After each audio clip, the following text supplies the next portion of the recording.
going 4 wide down into the hairpin and turn 1. Oh, we've got one of the Fishy Motorsports boys off out there. Was that Brett Warby by the look of that? We've got Jimmy Dalton here up into 3rd place with a great start. He's slotted himself up 2 spots and a beautiful, beautiful start from him. Adam Hughes behind him also up 2 spots. Stefan, absolute brilliant start. I'm not sure who, did you catch who that was from the Fishy Motorsports boys? I didn't, but I did see that Harry Dodds has just had a spin in the background along with Jake Edwards there going through the S's, and Chris Island bogged down from the start again, same as last week, but unfortunately there wasn't any crashes this week. It did look like it might have been Warby, as they all seem to be going around a bit here. Peter Baxter's just left pit lane by the look of it in the, just about to leave pit lane in the safety car there by the look of it, guys. It does look, yeah. I do believe we're under yellow here because all those guys did back up and back off there and not pass. Sorry, Braden Martin there while he was spun out, but it looked like, yeah, I could be wrong, but it looked like Chris Island had a bit of a bad start there again, and then Greg Barber overshot turn 1, something massive, which stacked up the pack a little bit and caused a bit of a melee and sort of just went on from there. Yeah, so it was Michael Whiting on turn 1 on that hairpin. It was Michael Whiting that first went off, which I think started the chain reaction. So the blue car on the inside is the one that's going to overshoot. That's Greg Barber. Greg Barber shoot the gap, which has sort of blocked everyone else up. You've got Dalton there who's made contact. It's yeah, so that with Greg going off there, it sort of just bottled them all up, and then from there the melee continues. Yeah, because by that point everyone was trying to avoid it, weren't they? I think it put Michael Whiting off enough that he was kind of, he had nowhere to go. Instead of spinning it, I think he just kind of went off to avoid it from locking up, right? Yeah, and then I saw Harry Dodds having a moment here through the S's as well as the 4 wide going into that. That explains that. Harry Dodds, yeah. So it looks like Jake Edwards, Harry Dodds, Michael Whiting, and I think the other fishy car there in the green, Jamie Dyke, just took evasive action and decided to go straight to avoid going 4-way through there. So that's just a simple 4 doesn't fit into that corner at all. Yeah, exactly right. It was definitely a square peg in a round hole, that was. Yeah, exactly. And I think Greg I think he might have got, I think he was a lot of cars to his right-hand side. Do you think he might have missed his braking point, or missed his kind of visual cue for his braking point? Have a look at that. Definitely, I think he might have been focusing. It could have been Michael who was alongside him and just trying to outbrake Michael a little bit. But Michael probably was on the threshold of his braking as well, as he only just made on his stretch. He would have only just made the corner. So I think he's just tried to outbrake Michael and then looked up and seen that he was absolutely going to clean up Blake Delaney there and decided to try and shoot the gap. So he did a good job of avoiding everyone and not causing someone to, race to end, but very easy to do on, turn 1 when you're trying to fight for positions, especially in a caliber of field like this. It's you got to fight for every position when you can. Oh, massively. And we had out of that melee, we had 12 cars that got caught up in that melee, guys. So definitely a deserved safety car. So Peter Baxter's back out on track now in that very nice looking McLaren. It does look like. Thank you very much for the promo department, legendary. Thank you very much, and race control, legendary legends. So just looking at the timing tail there, it does look like Jake Edwards has come off worse from having his current P27. Starting, I believe, in P12 or 11, so it looks like he's definitely come off the worst, and same with Harry Dodds and Christopher Island back there in 25th, 26th and 27, so not the way those boys probably would have wanted to start their race tonight. So just got a DSL action replay of Harry in the middle, Michael trying to hold it, and then and then Jake's just sort of an innocent victim in that. Does he avoid the wall? No. You get away with that. There won't be any visit. Is he going to bend the wing? That would have done the damage, right? Damn it! Yeah, definitely bent the wing, and we all know.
Good evening, everyone, and welcome back to SRW TV, coming at you live from Watkins Glen for Season 2 of the SRW GT3 Porsche Cup Series, Round 8 tonight, and it is looking like it is going to be a good race. Tonight, we have a very good lineup for you. It is just me and Toddy this time Much love, around. legends. And wait, I don't think you were with us last week, were you, Toddy? No, I was. Yeah, I was with you last week. Yep. No, okay. Yeah. I'm getting my people mixed up. And I was a few weeks ago because it was on my birthday on a Thursday, so that's why you're getting. That's right. Yeah. That's right. It should be awesome at the classic boot, man. Very interesting. They haven't used the track with the chicane in it. I think they're trying to just mix it up a little bit for these guys. Yeah, definitely. That chicane, I know we were talking about it just before in the comms box, just before we went live, how they haven't added the chicane. You can see, we're just watching Mick Wilson here coming through the S's, and about midway through the straight, you guys will see on the right-hand side, there's a bit of asphalt that goes sort of in a saw shape. If you've got like a little one of those little saws, there you go. You can see it on the side. Which is a little chicane that a lot of series use. A lot of people like it. Some people don't like it. I'm not really too sure where I lie. I think since they changed the track and gave it an update, I don't really like it. The curves are a bit too aggressive for my liking, but hey. I actually prefer this layout. I prefer this classic boot layout just because I've raced it a little bit more, and but it is hard if you're used to the chicane. I think the word you were looking for before was a hacksaw. It is a hacksaw. That's the one. That's the one. Chicane. Sorry. It's quite hard to keep your foot down there because you're always preparing to go over the. As you come over the crest of the hill, you're normally, slightly on the brakes so you can make it through that little chicane. But here, I found it really hard to keep my foot down. Over the top and just, It can unsettle the car just because of the way that they come through the top of the S's. It can actually unsettle them just a little bit. If we go on board with one of the drivers, we may see just a little bit of a correction just up the hill. Coming through turn 1, though, is a very, very fun experience. There's a lot of camber on that corner as we go on board with Mick Wilson. Takes a lot of curve on the inside. But there is a big risk of going wide on that first corner too, isn't there? Yeah, there's a lot of leniency actually going wide. And you can see Mick Wilson there just having to let off a little bit over the top of the hill. But you should usually just have your foot flat all the way through, right through down the straight. Coming into turn number 5, it is a long, deep braking corner. I usually double apex it. So go in deep, and then cut back again. Yeah, because you can get a killer exit. It gives you actually a bit of a shoot out of there, into the shoot, as it's called.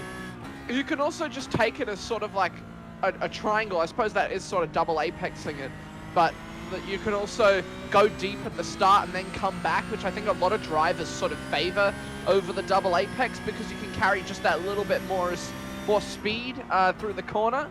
At the moment, we've got Greg Barber and Tim Corn having set our poles for the pro and amateur, of course, with our GT3 Cup Series. For you guys watching at home, if it is your first time tuning in, we run a pro and an amateur series within the one race, and we've seen some absolutely incredible drives from some of the drivers.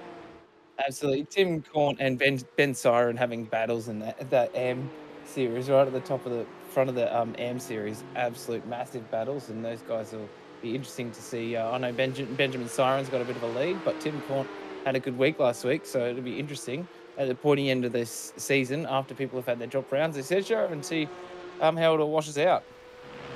Yeah, the good part is that, with those amateur drivers, the likes of Ben Siren, Tim Corn, Daniel Fritz, the three of them have found themselves within the battle in the Pro Series so often. It's actually crazy. I've just noticed we've only got a 10-minute qualifying session tonight, so usually we have about 25 minutes, but we've shortened it tonight. We've got an endurance type race, an hour and a half, 37 laps of Watkins Glen. It's definitely going to take a toll on these drivers physically. Oh, I think mentally as well. There's a lot of walls here. There's a lot of things that, with that many laps, you can get a bit complacent, and you can take things a bit far. So watch out for some safety cars, I think, tonight. Oh, definitely. I think really the hardest part is sort of towards the end of the lap. There's quite a few sort of off-camber corners. You look at the likes of turn 7, which is sort of an uphill right. If you put your foot down a bit too far flat, or you put it down too quickly, you're going to spin that rear end round, and that could cause a big pile-up towards the rear of the field if people aren't watching, because it also is a blind corner at the top of the hill. So it can be very, very tough if you are caught up in that kind of incident. Now, I hear you guys at home wondering, toll on them physically, they're all sitting at home sim racing. Well, you say that, but some of these guys have got the top-end rigs, and let me tell you, sitting in a seat for an hour and a half doing anything is tiring. And having done that myself on numerous occasions, it definitely takes a toll on you. Oh, yeah, definitely does, especially when some of these guys are pushing 100, 200 kilogram load cell and hydraulic pedals, etc. Definitely takes it out of you, because it's like pushing on a brick wall with your feet pretty much sometimes. Yeah, I don't know how people have that kind of thing. To be fair, I do run the TLCMs, which I think give 100 kilo of brake pressure. Yeah. And that's, I had to get a stand for them, because otherwise I wasn't actually able to get enough force into the pedal without it like raising off the ground. So I entered a competition where only 3 people also entered for a rig to win a rig, and I think I would have won, but I haven't received any messages yet. So I'm just hoping that I win it. Oh, that'd be pretty cool. Very, very nice. I've just upgraded to hydraulic 200 kilogram pedals, so they are pretty insane. Whole new learning curve, to be honest, mate. Yeah, definitely. The load cell is definitely different to the potentiometers of your Logitech pedals. So the difference is, if anyone doesn't know at home, is the difference between a load cell and a potentiometer. A potentiometer in the likes of the Logitech brakes and the Thrustmaster T300 pedals, not the TLCMs, the one below. That's the one. They run with a potentiometer. A potentiometer just measures how far the pedal is being pushed down. So if you've got it at about 50%, it's 50% to the stopper. Whereas with a load cell, it's actually based on the force you push down on the pedal like a real car. So it adds that little bit more realism for the drivers at home. You can actually get like vibrations and stuff, and hydraulics as well, which is insane. I don't know how that works, honestly. They are pretty incredible. Really cool, though. Come around and have a go one day, Dano. Definitely. Definitely gonna have to have a go. Have you got a direct drive as well? I do. I surely do. Oh, you tempt me, sir. 2-hour drive though, just to drive some more on a sim. Hey, yeah, it's funny, isn't it? I do drive 40 minutes to a mate's house just to drive on his sim, and it's just like, okay, then cool. Go and do 2 hours driving on his sim. Drive 40 minutes to get there and 40 minutes to get home. It's just ironic, isn't it? Yeah. Honestly, I used to do that. I used to drive 40 minutes home from work, jump on the simulator, and then be racing for another 6 to 10 hours. So, I definitely understand what you do, and I'm sure a lot of these boys do the exact same thing. It really is a bit of an addiction once you start enjoying cars on tracks, and if you find a combination that you like, you can run 20, 30 races in a week in the official series, and I have done that. GT3s around Bathurst was incredible. That would have been insane. That would have been definitely would have taken it out of you. We've just wrapped up with our qualifying now, guys. We got Greg Barber remaining in first, but Blake Delaney on that last lap pushing himself up into second ahead of Tim Cornt there. Pretty good, eh, Dano? Bloody hell. Yeah, Tim Cornt up into P3 overall, P1 in the amateurs. Mm.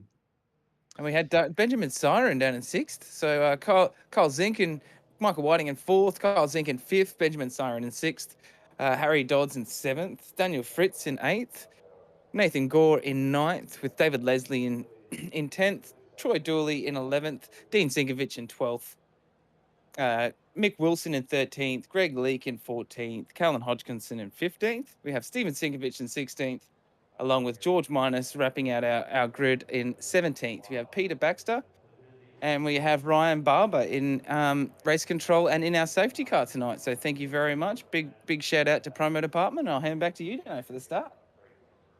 Yeah, we're just getting ready to go green. We're having some race control, explaining some things. If you guys were wondering, I meant to mention it before, just how the pro and the amateurs are sorted out. It's based on the driver's iRating. So if their iRating is below 2,000 at the start of the season, they are then considered an amateur driver. Tim Cornt and Ben Sirens are currently sitting just around 2,000. And if you're above that 2,000, obviously you are a pro driver. So Ben Siren, I think, is looking for that promotion towards the end of the season, and so is Tim Cornt. So those boys will be definitely wanting to prove themselves, and I think they definitely have proven themselves over the season. But we're getting ready to go green here. We're going to be on board with Benjamin Siren on the start, and it should be should be a very, very good start. Here we go. Round number 8 of the Porsche Cup Series here on SRW. We are green, and Ben Siren gets a much better start than Michael Whiting ahead of him. He's got to try and cover off Harry Dodds coming into turn 1. They're 3 abreast. A bit of contact between Kyle Zink and Tim Cornt going into turn 1, but it doesn't look to be major damage. Side by side, Kyle Zink and Michael Whiting. Michael Whiting on the outside coming into the S's, has a massive boost of speed. Greg Leake is also got a good start. A little bit of chaos. Looks like Callan Hodgkinson in the background there. Mick Wilson looking to make a move on Dean Sinkovich. Whew. Lot of action. What a start, but a pretty clean start though. Had a pretty launching start. Massive launch off the start for Ben Siren. So he's definitely trying to push there, but he's dropped down into 7th now. So, but Michael Whiting keeping his 4th there. Good to see. He kind of had to have a bit of a fight off the light there, but he really made it through. So, Harry Dodd sliding his way up past the 9.5. Yeah, Harry had a very good start. I think Kyle had a bit of an incident going through the S's, but that draft through the S's is so powerful. And Harry Dodds has had a little moment there. It looks like he's giving a position back to Kyle Zink. Giving him some room, trying to cover off on the inside. Kyle Zink goes through Harry Dodds. Tim Cornt is gone for a move on Blake Delaney, and Tim Cornt's up into P2. Whoa, didn't think that would happen. Come on. Look at that. Oh, big moment. He's hit the wall. He has hit the wall on the right-hand side, and it looks like he may have a little bit of damage. He's trying to keep it side by side with Michael Whiting. Michael Whiting gets through. It's big chaos here. Tim Cornt on the inside definitely has some damage. I think he's going into the pit lane. He is. So that may have been a bit of wheel suspension damage, and Harry Dodds now has to cover off Benjamin Siren on the inside, and he does so well. Oh, beautifully defended. Beautiful move made. Oh, is he going to get a 1x there? Who knows? And I was just about to say, just as that happened as well, it's very easy out of the exit of that corner just to get a little bit too happy on the gas, and just the back steps out, and it seemed like the back just stepped out and just slapped the side of the wall there. And it's very easy to do that coming out of the toe or the hairpin. The toe of the boot there is very easy to get a bit too overzealous on the gas on the exit, and the back steps out a little bit, and unfortunately the walls are very close, so that's what happens. Mick Wilson go for a move on Callan Hodgkinson. I think he may have ended up in the wall. I don't think he touched it. He may have, though. Just Callan Hodgkinson going deep, and Mick Wilson doing the same thing. Big shunt into the wall. Hold the brakes! Hold the brakes! Ooh, right on the apex. Mick Wilson is going to drop to the back of the grid, and somebody makes a Alan little bit of Hodgkinson trying contact to, with him. Not too sure who that was. Troy Dooley has been black.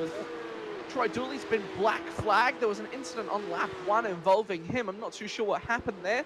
We'll have to have a look. And Nathan Gore goes round in the background. You can see him there turned around on your screens.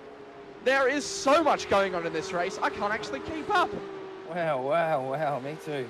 This is crazy. So, as you were saying, some of those exits, very easy to step it out and slap a wall, and it doesn't actually look like these cars have actually got that much damage, but these walls don't have any give. They're not like a tyre barrier. There's, it's a guardrail. So, it's the smallest tap that it looks like on screen definitely does a lot more damage than it seems. Yeah, definitely. And here is Harry Dodds now really getting into this battle. The battle up the front, the top 5 are absolutely killing it, and Ben Siren is involved in this. So he's now got almost a 3-second gap to Daniel Fritz behind, with Tim Court obviously having to go into the pit lane. There was an incident on lap 2 involving Tim Court, so we might have to get a replay. Maybe that's how he got past Blake Delaney. Could have had a lockup and pushed Blake wide. We'll have to have a look at that one.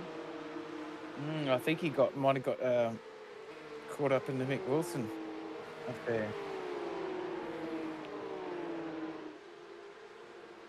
Yeah, so Blake Delaney is starting to drop back from Greg Barber, being told that there is quite a few incidents that happened there on the opening lap, as I think that's Greg Leake, blinking in and out. His connection isn't the best. We call those mechanical failures if you happen to disconnect, because obviously we don't end up getting them in the game, so we call them mechanical failures. Here is a DSL Welding Services action replay. So this is Troy Dooley. So just took a little bit too much speed into the corner, caught a bit of grass, rear end touches the tire barrier, and that is a big one. So that's Steve Should have held on the Sinkovich brakes as well. and edge, boy. Well, that's the thing. So the thing is that he would have actually got onto the brakes, and because he was on the grass, it just spun him round, unfortunately. Yeah. But if he had actually kept on the throttle, just a little throttle, he actually would have been able to keep that car straight. As Alan Hodgkinson finally gets the move on Greg Leake. Here is another replay. This is Dean Sinkovich going up the hill, and just got a little bit out of shape. Exactly what I was talking about in the toe, at the toe hairpin there. It's really easy to do. Yeah, so that's the second hairpin that I think is one of the harder ones to get done. Mick Wilson's been black flagged. Not too sure what that was for, as Michael Whiting now is starting to get up the back of Blake Delaney. Looks like, though, this pack of 3 involving Blake Delaney, Kyle Zink, and Michael Whiting, looks like these 3 are actually starting to catch Greg Barber up in front, so we could definitely have a battle for first on our hands. It doesn't look like Greg Barber's had a moment or anything. It's just maybe he's just keeping pace for now. He knows that he needs to save his tyres, etc., etc. It's very tempting to try and bridge a gap very early on, but you will use up a lot more tyres trying to do that. So he might just be able to trying to drive as smart as he can, hopefully. Well, fuel saving is definitely something around this track that these guys need to be doing. 37 laps definitely need to be fuel saving. So I'm sure that is what a lot of these boys will be doing. We know Blake Delaney is very good at fuel saving, so I'm sure Greg Barber will be trying to do the same thing. And Michael Whiting as well is not half bad at fuel saving as well. Yeah. Only person I do question on maybe a possible podium if they can catch up is Harry Dodds. He's currently sitting in P5. If he can fuel save just a little bit, or maybe undercut somebody and then fuel save to the end, he might be in for a podium here. Ooh, yeah, true. Maybe he's listening. Maybe he's just changing his strategy because you've said that, Dano.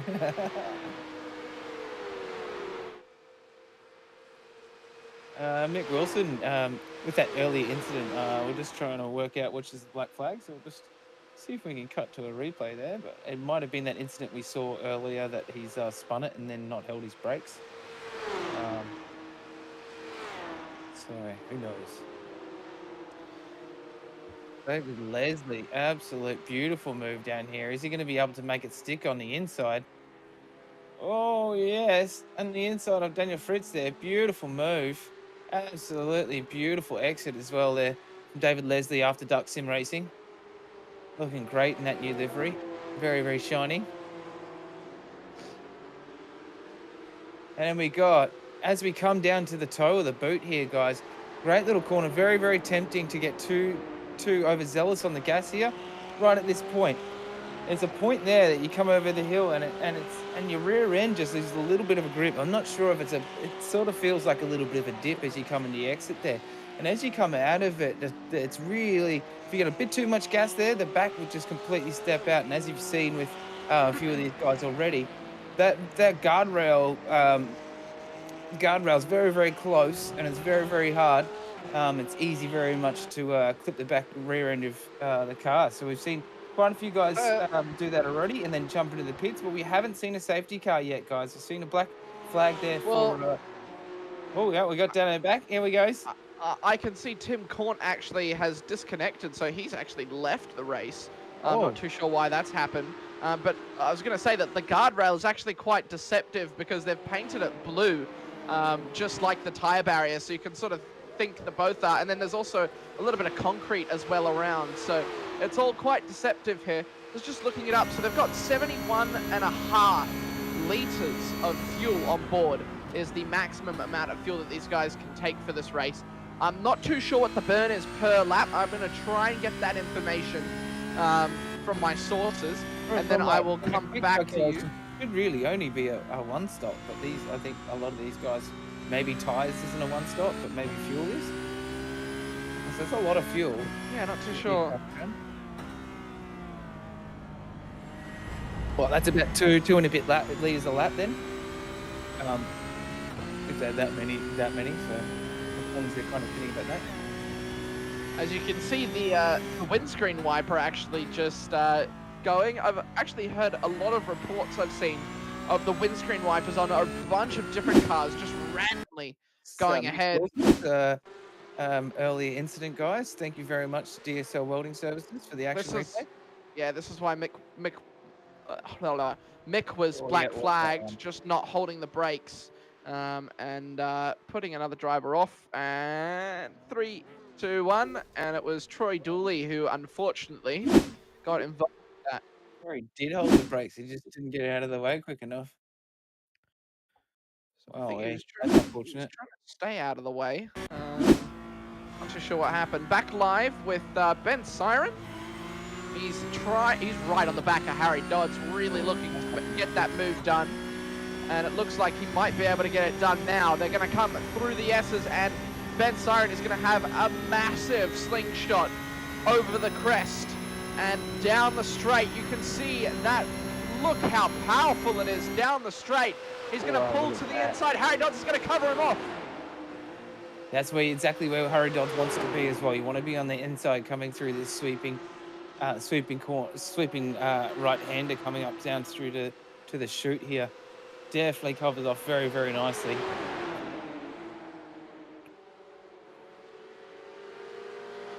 We got Callan Hodgkinson now. He's back on track. He's made it up quite a few spots from his starting grid now. He's already up 7 spots, guys. With he was trying to stay out of the melee earlier, but he's done well to do that. Benjamin Siren, this action. Benjamin Siren down the inside. We know that both Harry Dodds and Benjamin Siren have got some serious pace, guys. Benjamin Siren's leading the AM series at the moment, and he's done very, very well to get there and hold his pace as well. He's been really battling with these pro guys, so it'd be awesome to see whether he can make this happen. He's actually up in the overall as well. He's sitting, I think, P3 or P4. I'm actually just checking on it now. Yeah, because last overall, in the overall standings, Ben Siren. Oh, he's actually been pipped by Tim Corn. He's actually P6. Sorry.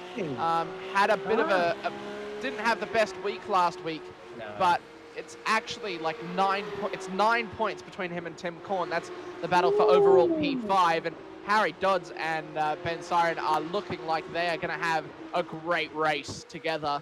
And I know these two have a lot of respect. And here's Kyle Zink also having a look at Michael Whiting. as we can go on board, or we don't even need to. You can just see the slingshot that you get through the S's. It's so powerful. Look how powerful that draft is down the straight. Kyle Zink gonna be on the inside. He breaks very early, not wanting to make a move just yet on Michael Whiting. You just sit back there and save a bit of gas. Don't slot yourselves up too much, having too much of a battle, which would probably be smart from both of those drivers also. Great little drive. David Leslie back here up in 8th here. He's up 2 positions from his starting position of 10th, but he's definitely on the hunt of Callan Hodgkinson here. Can he make this happen? As you were saying with the draft, definitely makes a massive difference down that back straight. Not so much the start-finish straight as much as you'd think, but definitely that back straight as you go, after you go over the hill. God, Callan Hodgkinson trying to defend, trying to keep off, trying to fend off David Leslie here, but I'm not sure how successful he's going to be. It looks like David's definitely setting him up for a pass here, just as he did to old mate earlier. So we got Michael Whiting still in this battle, and Kyle Zink and Michael Whiting are definitely no stranger to an awesome battle. We definitely see these guys week in, week out having a good battle. Oh, Big moment from Kyle Zink. That's very unfortunate for Kyle. He was pushing very hard and just out of the final corner pushed a little bit too hard and unsettled that rear end. And that is going to be a blessing for Michael Whiting, who has finally been able to shake him. Obviously not causing that error himself, but going to be very glad to not be under pressure anymore. It's David Leslie, has a look up the inside on Callan Hodgkinson. Does he get the move done? I think Callan is going to have the better run down through the S's. They're going to be side by side coming through the S's, and Callan does the smart thing and just sits behind. He's going to have a massive slingshot down the straight, maybe a bit of bump drafting going on. Goes to cover, big contact, and David Leslie is in the wall. Callan Hodgkinson is going to be hit with a big penalty there. Wow, that looked far too intentional for it to be. Oh, you know what? Like maybe netcode looked. You know what that looked like? That looks like Chick Hicks trying to get around the king in cars and just absolutely binning him. And I know that Callan probably didn't actually do that on purpose. I think he was trying to get around him. And he had the same shot. He was trying to go the outside, but then it was quite a late defensive move from David Leslie there, the 666 car. But yeah, that's unfortunately what happens. It's so unfortunate that has happened, because yeah, that would have been a good battle. No. Well, Callan Hodgkinson didn't actually seem like he changed his line at all there, did he? So I don't know. We'll leave it to race control. I don't envy their job. I believe the safety car has been called. And it has been. Yes, we have Peter back in the safety car, guys. Thank you very much to the promo department and race control. Amazing job that you do every week, and hopefully Pete will be out there and doesn't spin it into any walls, the safety car tonight. We had a bit of a moment last week, so yeah, great race so far, but this is going to work wonders for Harry Dodds, who is obviously just that little bit further back from Michael Whiting, and now he's going to be right up in this battle, and so is Ben Siren for that matter. So this safety car is going to shake up the field quite a bit. Could we see a pit stop? We're 20 minutes in, there's 10 laps gone, so a fair amount of fuel. Put in a little splash, maybe won't make it to the end, but with some fuel saving, you might be able to do it. Yeah, true. You might actually see some guys. We saw in the F3 guys, we had a safety car on lap 6, so these guys were, a few of them actually pitted on lap 7, and it actually was quite advantageous to them in the end, because then they could just basically, that last pit stop was a nice, quick, efficient pit stop, and then a lot of them made up quite a few spots. So it was, these guys might be looking at previous other series and going, oh, maybe this might be a bit of a strat.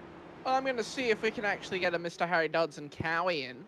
I'll just leave leave for Precision just a moment. race. Yeah, get the performance sim racing team in. Just a moment. We got Peter Baxter in that lovely McLaren. And he's followed up by Greg Barber. So Greg Barber is led from the start. He started in pole. He's led from the start. He's had a very, very patient race tonight. So, and he's got some serious pace around Watkins Glen. So it'd be great to see if he can keep it. Just be patient, and these safety cars hopefully don't screw up his strategy too much. But definitely those boys, Blake Delaney and Michael Whiting, the Fishy Motorsports boys in second and third there. These guys will definitely be trying to work together, stay on the back of Greg Barber, and they're definitely going to be trying to lose Harry Dodds and Nathan Gore behind them. They know that they're fast, Nathan Gore and Harry Dodds, so we'll see. We'll see whether these guys can really push it up to see if they can overtake each other and build up a bit of a gap there, because it'll definitely be within the realms of the Fishy Motorsports boys trying to get that gap. I have returned and I've brought a Mr. Cowie with me. Hey, buddy. Hey, Toddy. How you doing, mate? Yeah, going good, mate. My plans changed for tonight, so I've been able to jump on and spot Harry.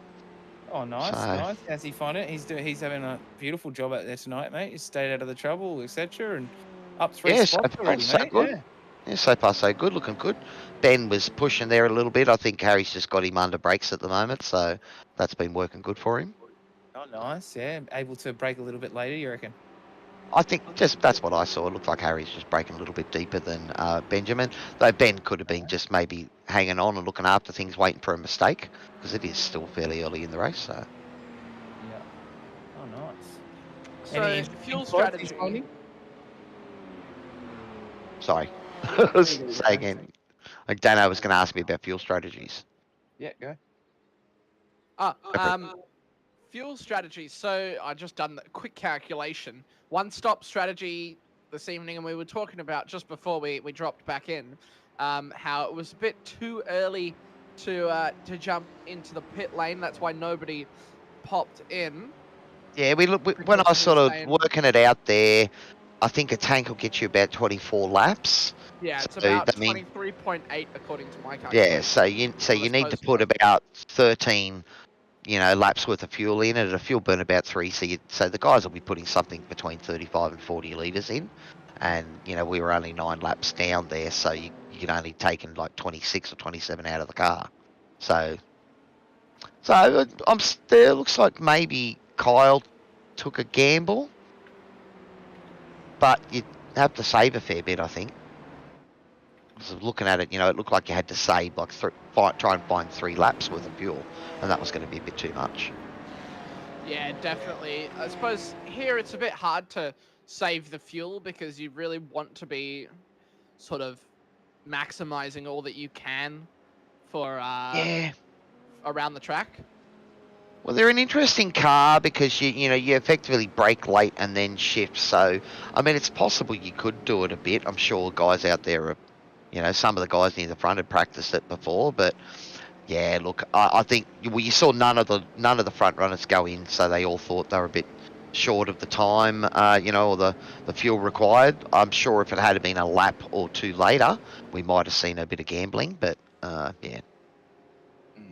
Bit too much short shifting, around this track. Well, you'd be clutching it, and I haven't had a lot of experience clutching it around in these cars myself, so I can't really speak for it. I've just been informed, Kai, that we're about to go green, so we might let you go back to Mr. Dodds. Wish you Yes, good mate. luck for the race, and we're going to get right back underway as Greg Barber leads us away. Everyone's getting a little bit antsy behind him, and he pulls away down the straight. Blake Delaney caught a little bit napping. Harry Dodds looks to be on the outside of Michael Whiting. No, he tucked in behind. Beautiful start here from these guys. Restart from the safety car. Hopefully we just see everybody calmly get in their spots and work their way along. Benjamin Siren with a great little start there as well, sticking on the back of Harry Dodds. Dean Sinkovich, he's up into 8th place now. Beautiful moves from him. He's up 4 spots from his starting position.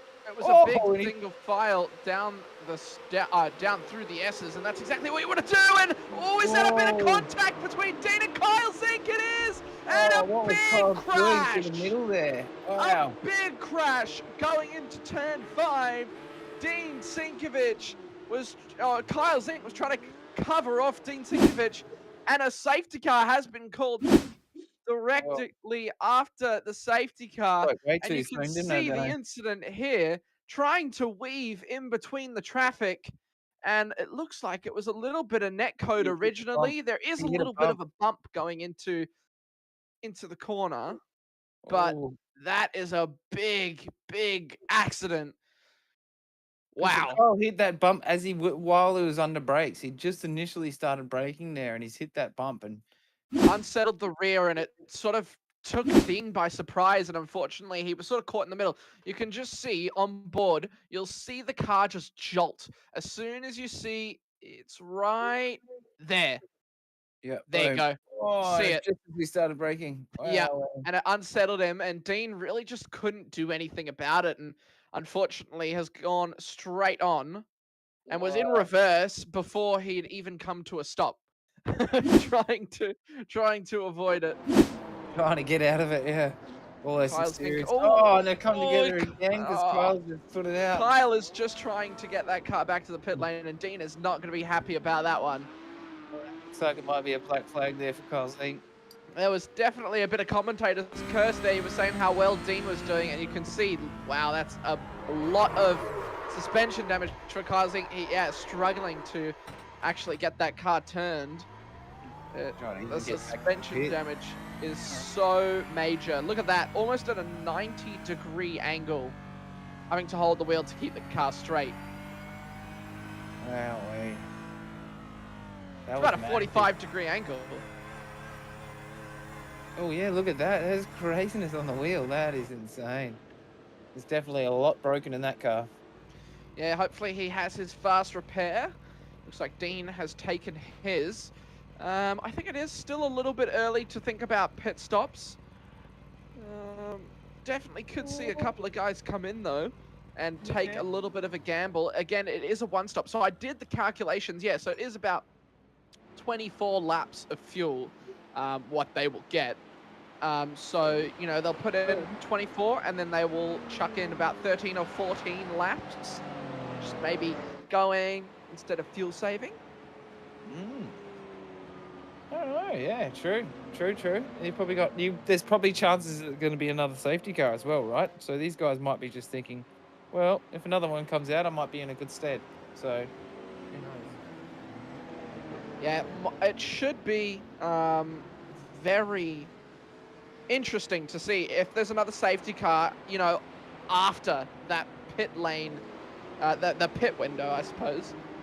You know, after everyone's pit, if somebody has stayed out just that little bit longer, they're going to benefit so much. Yeah, they'll just be having to pile it on and be able to just pick people off, essentially, really. Or just out of the wash, out of the pits, etc., etc., etc. Those last 10 laps in this race is definitely going to be very interesting to see what sort of big moves these guys are going to try and make and what sort of strap moves these guys are going to make. But we always see the fishy boys always stick together, and a lot of these teammates, especially in the Porsche Cups, it's very, very important to try and stick with the teammate if you've got one. So some beautiful looking liveries, and it seems everyone kind of updates their liveries a bit every week. At least it seems the last couple of weeks we've had at least one livery update each week, which has been quite cool to see. We got Daniel Fritz with the different livery this week, which is quite cool. Very cool. Very beach and sunshine there. Definitely a very cool looking livery. What do we got on the side there? What's Yeah, on it's the very. Does it say? I can't tell what that writing is on the bonnet. It's like a Fritzy on the bonnet, maybe. Oh, does it? I think so. It looks like there's an F on it. It's like a Miami sunset type livery. Oh, it does say iRacing. Oh yeah, it does so. It does say iRacing. iRacing, sorry. Big thanks Forgive to my our old producer. eyes. Big thanks to our producer Shibby for pointing that one out for us. It looks like George Minus is the one who is behind the safety car. So did everyone box? Have I missed that? Look at that. So yes, we've had lots box. We've had Kyle Zink, obviously. We've got Greg Barber, who's jumped in the pits. Colin Hodgkinson, Ben Siren, Daniel Fritz, Dean Sinkovich. But look where Greg Barber's ended up. He's now in P5. Wowee. This is how it's all slotting, but these guys are obviously going to take this little bit of a gamble. But if you're in mid-pack, and if you've got, probably these guys need to save probably 2 or 3 laps if they pit now. So, you know. And they're definitely going to want to save a little bit more. Could we see an upset here? Could you imagine George Minus on the podium? He's going to go till that tank is empty. And given the safety car, I reckon he'll have a couple more laps in him. And that'll probably take us to around lap 26, lap 27. Yep. If they've saved correctly. And, you know, if there's a safety car around that period, these guys are actually going to end up in front. Well, yep. They could. Very easily. All they have to do is just not give in to the pressure as well, because all these fast guys coming on the way through. But well, these guys might not be able to even touch them. So Steven Sinkovich is currently in P3, and the safety car, I've just been informed from race control, the safety car is coming in this lap, and we've got 1, 2, 3, 4, 5, 6 cars in between Blake Delaney and the race lead. So, how is this going to play out? He's going to want to get past as soon as possible. But, you know, with Michael Whiting behind, Nathan Gore's now up into P3, Harry Dodds and Greg Barber as well. These guys, I want to get through. It's almost like going through back markers. For somebody with their type of speed, it's almost like going through back markers because they're like so much slower compared to them. And it's not me trying to bring anyone down, you know, it's just a difference in skill. Mick Wilson actually pulls to the inside, and George Minus goes, and he will lead them away into turn 1. 3 wide going into turn 1. Harry Dodds up the inside. Michael Whiting doesn't get the move done. Michael Whiting does get a better run on the outside. Then Harry Dodds gets the position. Nathan Gore, though, has been overtaken. Harry Dodds up another position. He's now P3 in the Pro Series. And Greg Barber is unfortunately sitting still behind Steven Sinkovich. Or, sorry, not Steven Sinkovich. Behind, who is it? It's Nathan Gore, sorry. Oh, good, yeah. I was just interested to see how Greg Barber has just made a nice move. He's just made it past Nathan Gore there as well. So and David Leslie making a great move, and Greg Barber forced to go the long way around and had to try and get around Steven Sinkovich. But that's played very, very well by Nathan Gore. Greg Barber's lost 2 positions there to Ben Siren as well as Steven Sinkovich. Greg Leak. As George Minus makes the mistake over the hill. Greg Leak now takes the race lead, followed by David Leslie, Troy Dooley, and I think then it's Blake Delaney. Sure is.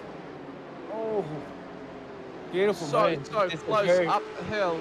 Ben Siren right up the back of Nathan Gore. Is he going to have a look up the inside? No, he's going to stay single file. He knows how important the draft is, and if you can stay with the car in front over the S's, you will definitely be able to make a move. Oh, and Greg Barber's made it past Steven Sinkovich there. Greg Barber's definitely on the hunt again. Greg Barber's up into 9th. He was in 1st place, so he will be pushing very, very hard to try and get back up into the lead after that safety car, and he's taking the gamble to have a bit of a pitch and putting his elbows out there a little bit.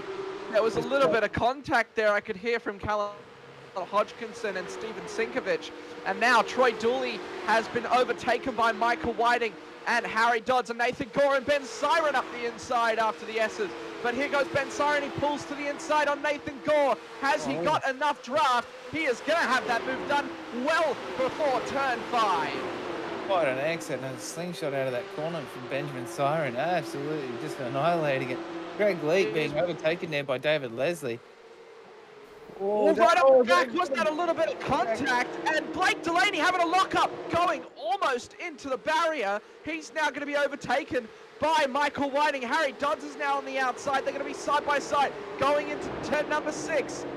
Has Harry got enough traction on the outside to get past Blake Delaney? They're going to stay side by side. Harry's going to have the draft down the straight. Michael Whiting is going to then give it to Blake Delaney. Harry Dodds is ahead coming into turn number 8.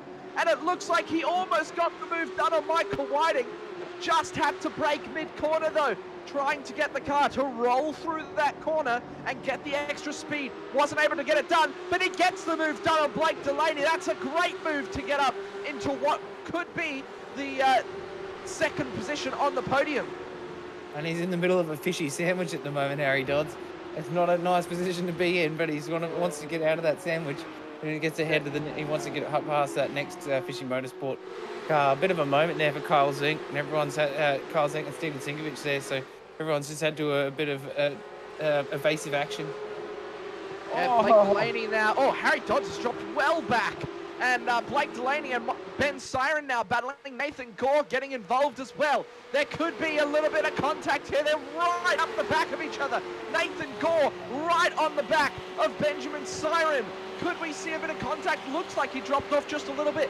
Ben Siren does have the draft from Blake Delaney in front. Oh, he's got some serious pace. Blake Delaney is a beautiful move just to try and get back there.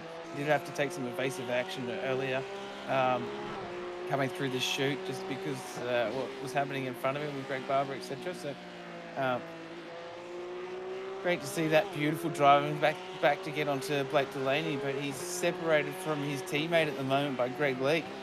We're going to have to go to a replay because Harry Dodds was in front of Blake Delaney, is now sitting behind Greg Barber. Currently sitting in P5, P6 overall. Actually, sorry, not P6 overall, P8 overall. Obviously with David Leslie and Greg Leake in front. It seems that Harry Dodds might have got caught up in Steven Sinkovich earlier and just evasive action as well, and just had to go where he had to go. But thank you very much, DSL Welding Services, for the action replay. Well, here's the replay. It looks, oh, big shunt into the wall from Harry. I'm not sure if we caught that. I think the walkway just got in the way. That was a big shunt on the left-hand side. He went straight into the concrete, and everyone just went past him. He would have lost all momentum down the straight. That is a very, very, very big hit. Look at that. Look at this. Oh. Bang. I think he just thought he had a bit more grip out of the exit of that corner by the look of it. Oh, some heavy damage on that car too. Oh, look at this. Greg Barber carving his way through the field here. Along with Kyle Zink and Callan Hodgkinson carving their way through the pack. But these guys having a mean battle. Slingshot down the back straight. Oh, wow, the draft is so powerful. Kyle Zink is trying to get past Troy Dooley and Callan Hodgkinson. Unable to do it on this time of asking. And Callan Hodgkinson trying to go up the inside of Troy Dooley. They're both pushing very hard. Callan is going to try and go up the inside again. Unable to do it. Kyle Zink is going to try and get that, maximize that exit, but has to be patient here. If he's too aggressive, he could definitely cause an incident. And Callan Hodgkinson is right on the back of Troy Dooley. So Troy Dooley doesn't get the best of exits. They're both going to be side by side now, going into turn number 7. Troy Dooley definitely feeling the pressure. Turn 8. Here. Turn 8. Definitely feeling the pressure. This is a very tricky last section of any track on the map, I believe. Just through here, as it gets a bit flighty, it's very, very easy to get too overzealous on the gas, especially when you're in battles through here. See, as the back sort of steps out, even when he's very smooth on the gas there. Beautiful move on the outside of Troy Dooley from both Callan Hodgkinson and Kyle Zink. Just getting through the pack there. So that was a beautifully fought. And these guys are now catching up onto the back of Greg Leake very soon. Oh, Troy Dooley has a big moment, makes it into the pit lane, and I think he'll be done for an unsafe entrance. So he will be given a penalty for that, probably with a bit too much speed going in, and I think he missed the cone entry. I'm not sure if he meant to pit at all. I think he was I think he got a bit of outside curve on the exit there, and And here goes Greg Barber on the outside of Nathan Gore. Makes that look like nothing. Absolutely hot knife through butter, eh? Absolutely. You read my mind. And we got Callan Hodgkinson, his teammate there as well. Greg Barber's teammate here as well, just having a great run through here. Sitting currently in Kyle fourth in the M Zink, series. Kyle Zink got past him there, and he's trying to get past Greg Leake. Leakey leaves him enough room to get through on the inside, and Callan Hodgkinson takes advantage of it and is able to also get through on that inside line. Leakey needs to defend a little bit more. I think he likes to leave a bit of room because he doesn't feel like he should be battling with these boys, but David Leslie is still right up there. Oh, he's still battling hard, isn't he? He's definitely got some pace in that car. If he can keep his nerves down, especially with the two fishy boys, the piranhas behind him hunting him down. Can't be a nice spot to be in, but they're definitely putting them. They both look like Michael Whiting, especially looks like he's trying to set up in the next couple of laps to make this move happen. If not in the next couple of corners, but look at this. Well, given that there's probably about, as we're going on to lap 20 now, there's probably about 5 or 6 laps until David Leslie has to pit. So they might just be okay sitting behind him, but, you know, they also might just not be able to get around him. David Leslie could very well have the race pace to stay in front of these guys, but, you know, Michael Whiting and Blake Delaney could definitely just be fuel saving, because if they fuel save enough, they might actually be able to get to the end of the race. Yep, 100%. They might even have to do the rest of it. So who knows? These guys are very, very quick, and we know the trademark of the Fishy Boys is definitely they work together. So there's definitely never just one of them in the pond, is there? Daniel Fritz on the inside of Greg Leake there. Beautiful move there. So Leakey just letting him through, just having the age-old battle now with Dean Sinkovic. Greg Leake, Dean Sinkovic, and Steven Sinkovic always seem to love to have a bit of a battle here, but Leakey just making sure that he's staying on the back here, trying to stay in the middle of this sandwich so he can save a bit of gas and make Dean's life as hard as he can behind him. Beautiful. Yeah, you know, Leakey and Dean are good friends, but Dean makes that look like light work up the inside of Leakey, who left him all the room in the world. Leakey's going to pull to the inside, though. He's going to have a look up the inside. Just gets covered off by Dean. And Daniel Fritz is going to want to get away from this as quick as he can. And back to your race lead is David Leslie, still holding that lead, doing very well up the front. Oh, he's doing very, very well, but under a serious amount of pressure in that beautiful, beautiful car. Looks like showing the inside, Michael Whiting is just letting him know that he's there. You know, I'm here. I can make the move if I want to, and it looks like he might be close enough to make that move this time around. Greg Barber right up the back of Benjamin Siren, currently sitting at number 5. Looks like he's going to get the slingshot down this back straight as well. Is he going to make this happen? Is he going to make this stick, Greg? No, I don't think he's going to have enough room.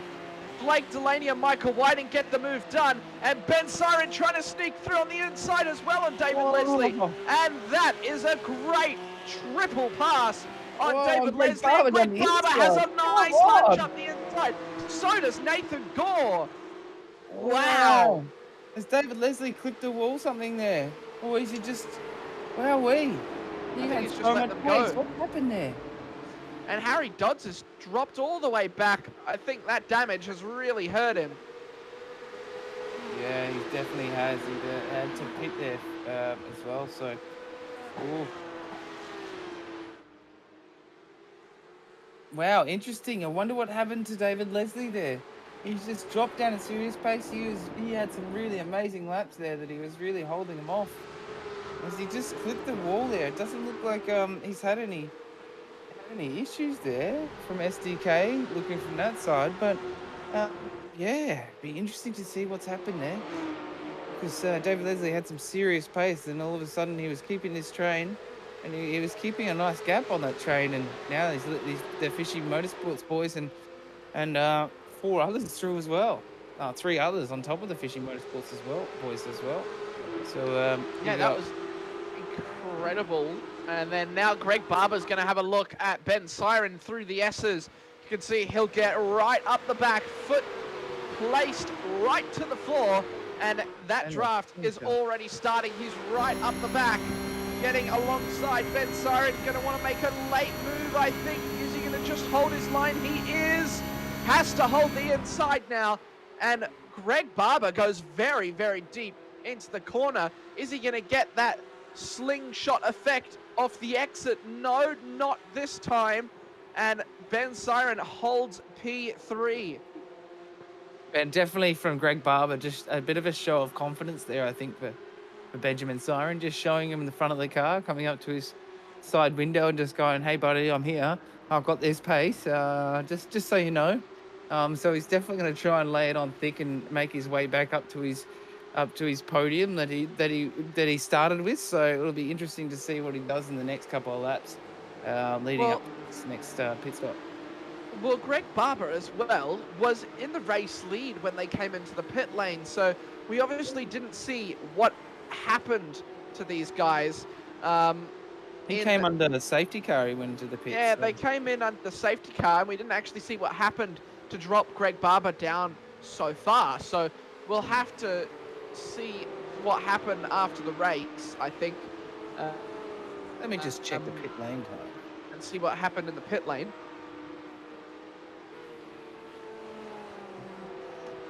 But we're just watching the cars come through turn 1 now, as Greg Barber is still unable to get past Benjamin Siren. Ben Siren, I tell you what, definitely deserves to be upgraded to a pro driver.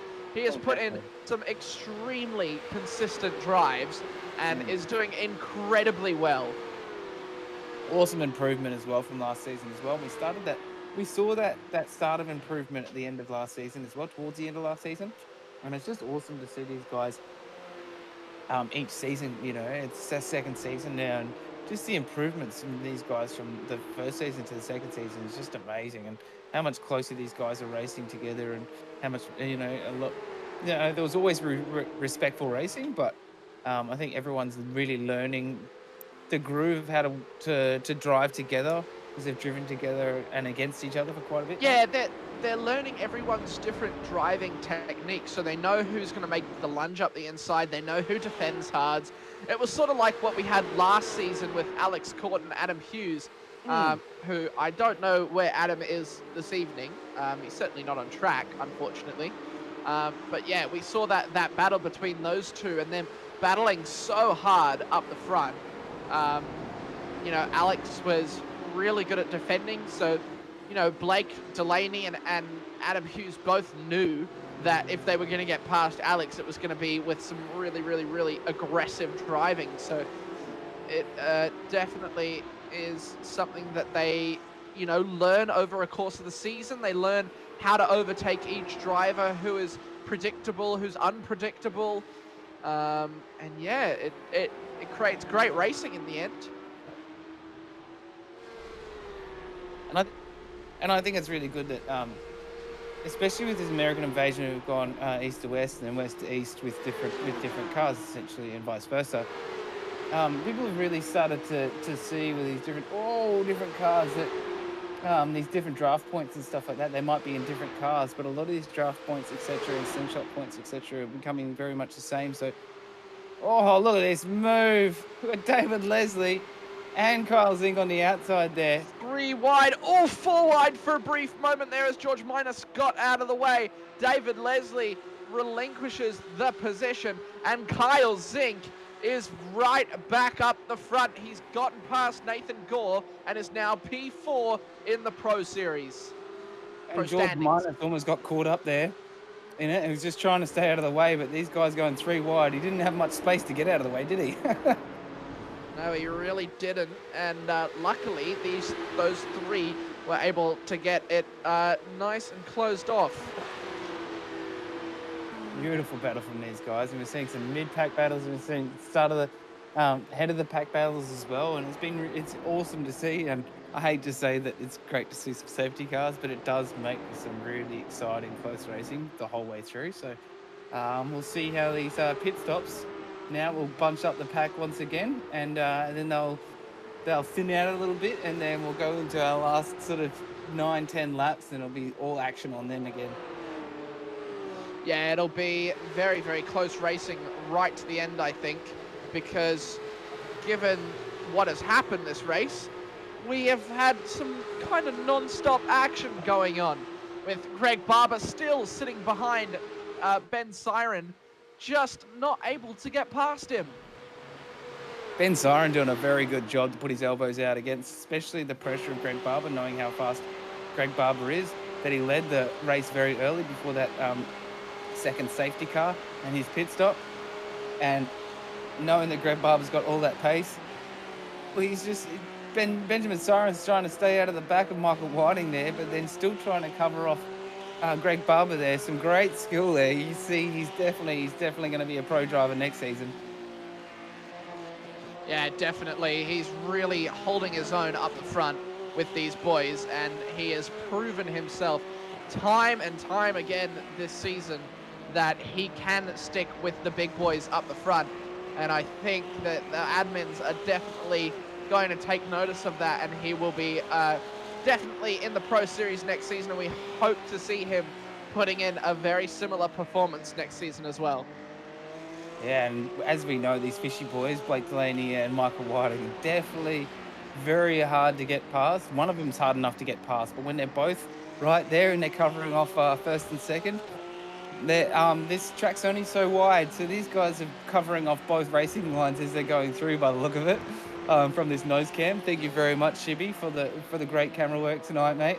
Really, really telling, showing how well these boys actually work together up ahead. As you can see, there's the preferred racing line and there's the alternative racing line, and they both seem to be, if one's taking one, the other one's taking the other. So very, very smart from these guys, going a bit wide there. Hopefully not a 1X, but Dano was saying that you got quite a bit of leeway right there on the outside of that turn one. Yeah, there's so much leadway through turn one. I think it looks like it may have been changed. So it's an off-track occurs. I'm reading this now from the iRacing.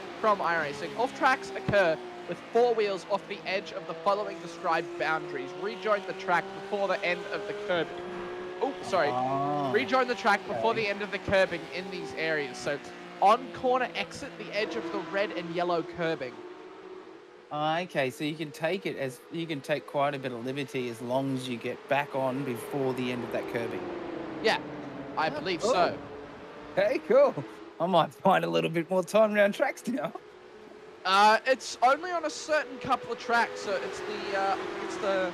there's a couple of different 4X rules that they changed, and I think the main tracks that they changed it at was Spa, Watkins Glen, Red Bull Ring, and a couple others, because there was a lot of problems with the way that the off-track system was working beforehand, so iRacing changed it, and the biggest notable change was Spa. Spa was so riddled with off-tracks. I know I lost a win or a win or two from having one too many off-tracks, but I do love Spa. It handed me my 3K iRating.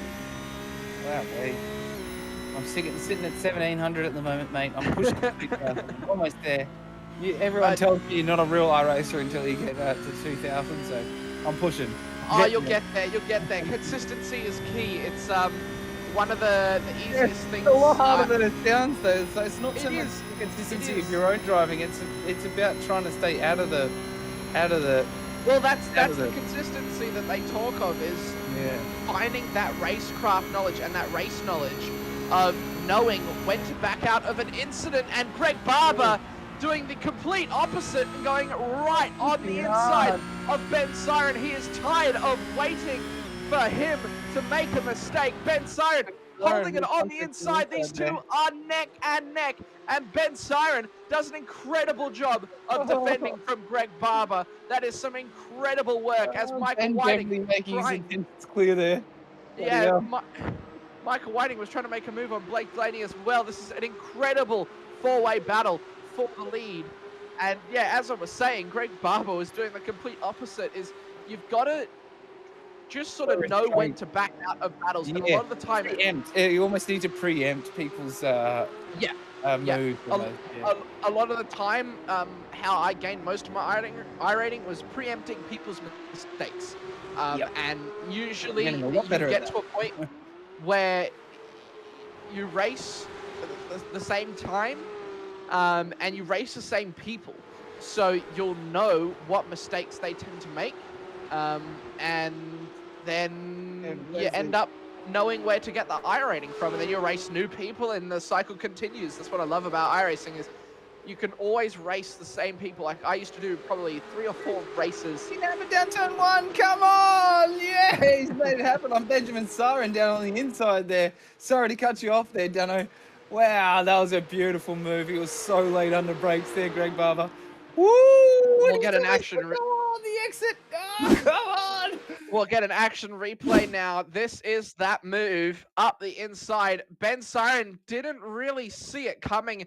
He saw Greg go to the inside, and I think he just let him have the room because he thought that he would lock up. But that is some incredible work under braking. Yeah, I think, I didn't think Ben thought he could get it, and then he realised too late that he had it. Well, Ben Siren's got the move right back down on Greg Barber, so the battle is now on for P3. This is the move down the straight. He had such a big slingshot down the straight, and I think Ben Siren must be running a little bit lower wing than Greg Barber, and was able to cover him off very well. Wow, that was very close. Brilliant driving from these two. Wow, Greg Barber's just like, let me fast, man.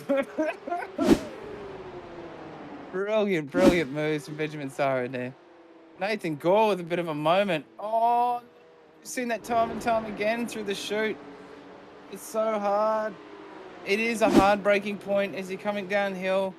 Kind of comes, it sucks in the center of towards the end, its center curb. Kind of sucks in that camber. It's one of those corners where you have to get the line right. If you get the line right, the line wrong, sorry, then you can you end up sort of shooting off into the wall because you don't have the camber of the corner to help you out. As Greg Barber makes a big mistake going into turn 1, a very big lockup, and now he's got a lot of ground to make up, and behind him is Kyle Zink.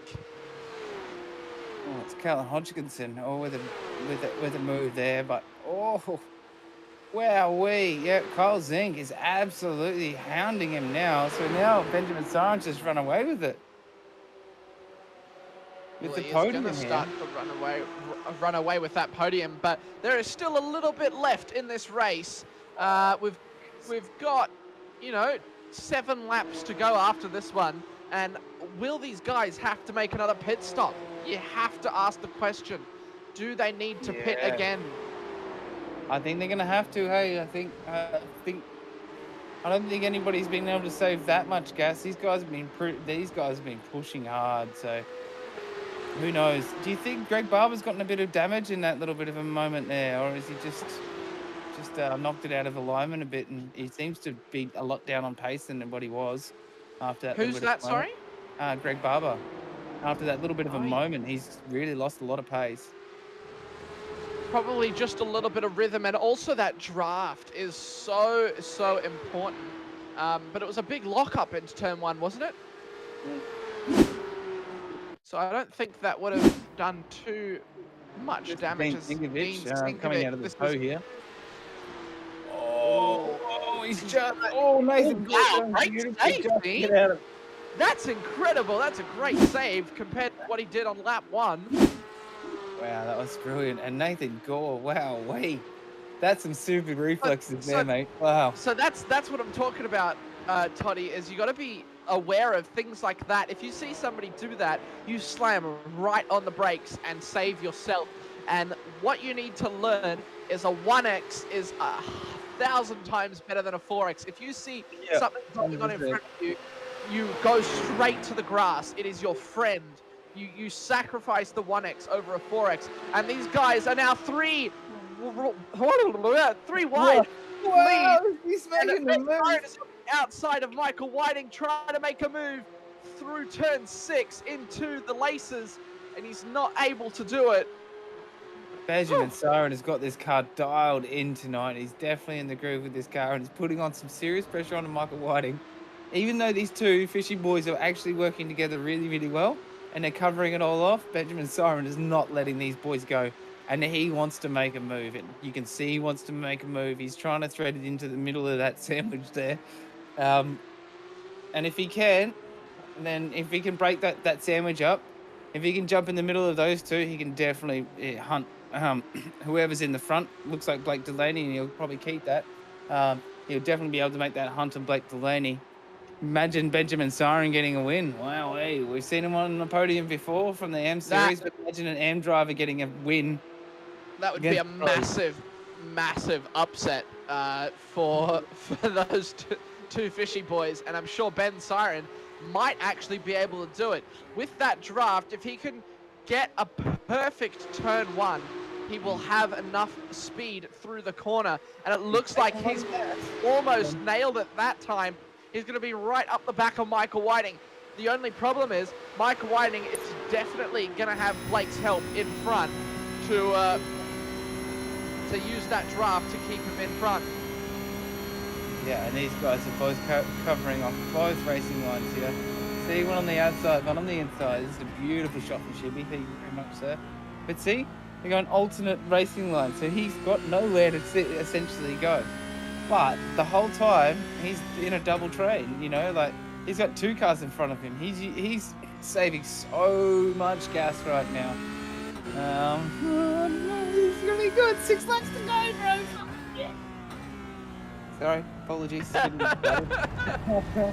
Compose yourself, Toddy. Get yourself a new pair of underwear, mate. Yeah. So, very, very close in the top 3. Greg Barber, though, is going to start to creep up on these guys the more that they battle. As long as they continue to battle as hard as they are definitely going to be starting to be caught. Ben Siren dropping back just a little bit as they come through turn 10. On the exit. Oh, Blake Delaney. Blake Delaney, big mistake from him, keeps the lead obviously because of that massive runoff through turn 10 as they came through turn 11. Though he was right back on the racing line and resetting for turn 1. Then it looks like Ben Siren is just unable to get that extra speed through turn 1 that he needs. And mate, I was just looking at the times as well. These guys, these top 3 are low 46s, and they've been averaging low 46s for well over 5-6 laps now, so it's pretty crazy. Greg Barber did a 145.79 on that last lap, so he was doing very well. And there it is, Ben Siren right up the back now of Michael Whiting. Is he going to pull to the outside, try and make a move? He's going to stick right up the back of Michael Whiting, and it looks like he is going to have to wait to make that move, as we are getting a beautiful look on the back of Michael Whiting's car. You get that beautiful piranha on the right-hand rear. Benjamin Siren is just absolutely piling on the pressure right now. Oh. You have to wonder, is he just content sitting there? Do you reckon that he's pushing? I think so. He looks content for now.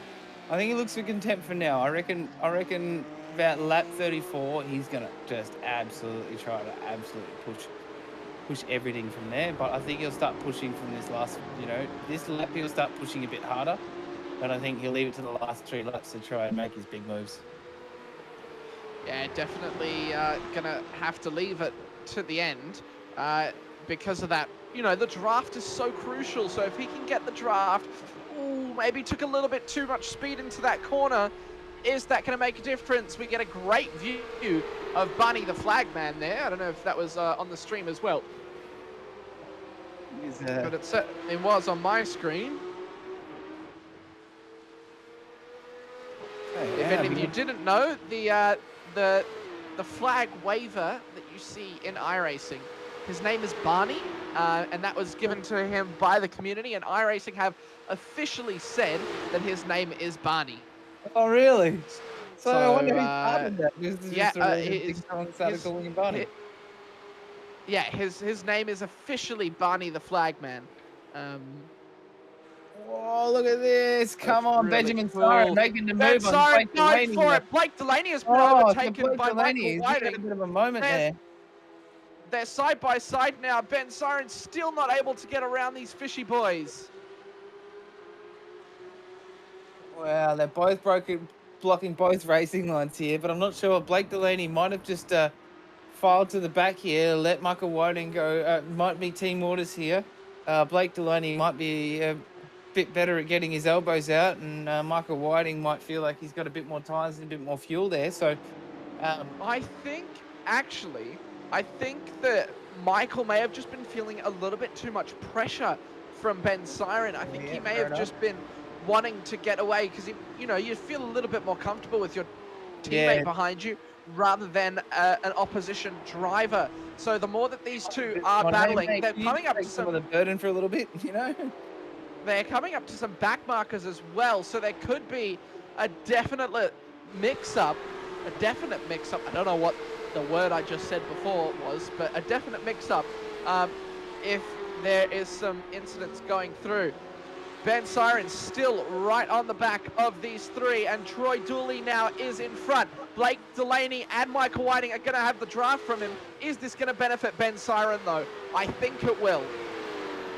It will definitely bunch him up a little bit. Troy Dooley gets out of the way, and Steven Sinkovic is the next driver in front.